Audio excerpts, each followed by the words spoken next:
そして負けた者への罰ゲーム、償いの瞬間だぜ。マインドクラッシュ。うわ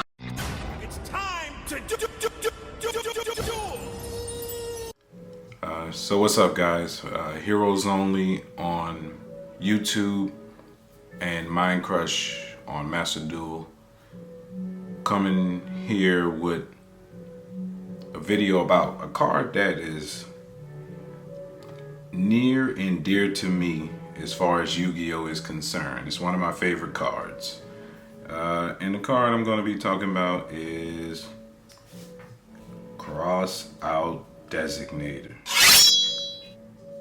Cool.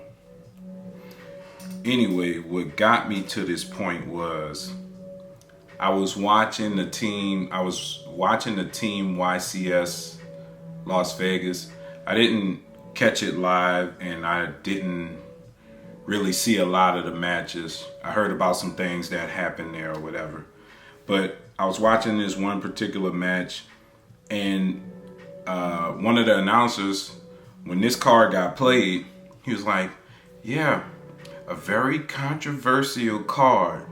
And then in my mind, I got teed up. When I heard that, I got teed up. Okay, but I ain't gonna tee off too much. First of all, anybody in Yu-Gi-Oh that thinks this card is a problem, you need to be stopped. See, Konami, the thing is with Yu-Gi-Oh, and you'll learn this quickly, people just want to stop you from playing the game. This card in certain situations is going to allow you to play the game. And I think that's what some people in the community are upset about. They're upset that they can't fully stop you from playing now. Because this card says, you know what? I at least get a chance to play sometimes. And anyway, I was away from Yu-Gi-Oh for a long time. And one of the first cards that stood out to me when I came back to the game was this one. After I read it, and I'm like, bro, everybody pretty much uses the same thing. And I'm like, sure, I'll run an Ash, because at first when I got back to the game, I wasn't a huge fan of hand traps. I didn't start playing TCG till last year. And like more than halfway through the year. So 5-7 months. Anyway, this card stood out to me. I was definitely playing Master Duel in 2020, but I learned quickly that Master Duel and TCG is much, much different. Anyway, this card stood out to me. But yeah, I don't know. It's a real cool card. It stood out to me. So I didn't like hand traps. I was like, well, if I'm running an Ash and I have one of these, I might can protect myself from an Ash. I might could protect myself from a Droll. And I think that's what it's like a gift from Konami.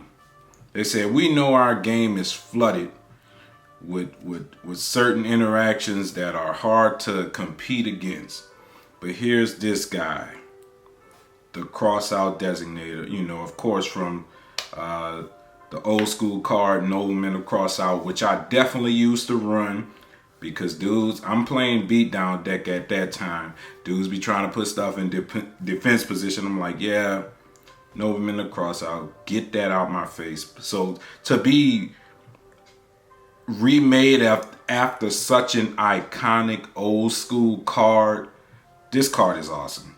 And I got my copies while they were pretty low.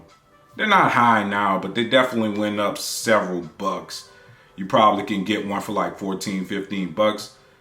In the format I picked them up in, like $7, $5, something like that. Anyway, this card is great. It allows to have an answer, and it's really going off this format, but I feel like it's going off for all the wrong reasons. It is going off this format, and this card's been going off. If you know, this card is nothing, I mean, I'm sure y'all know this. This card is nothing new, but everybody is reminded of it.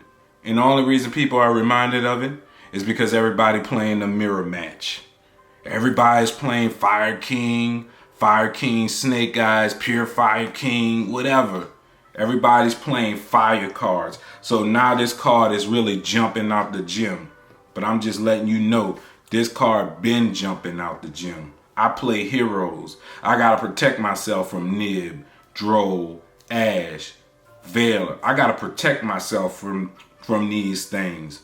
So I already knew what this card was about, which is why I own it at 3. And pretty much that's it. It's a great card, and I just wanted to, you know, chat about that a little bit. Anyway, I'll leave it there. Thanks for watching. Anyway, what do y'all think of Crossout Designator? Like I said, I think it's awesome. Anyway, peace.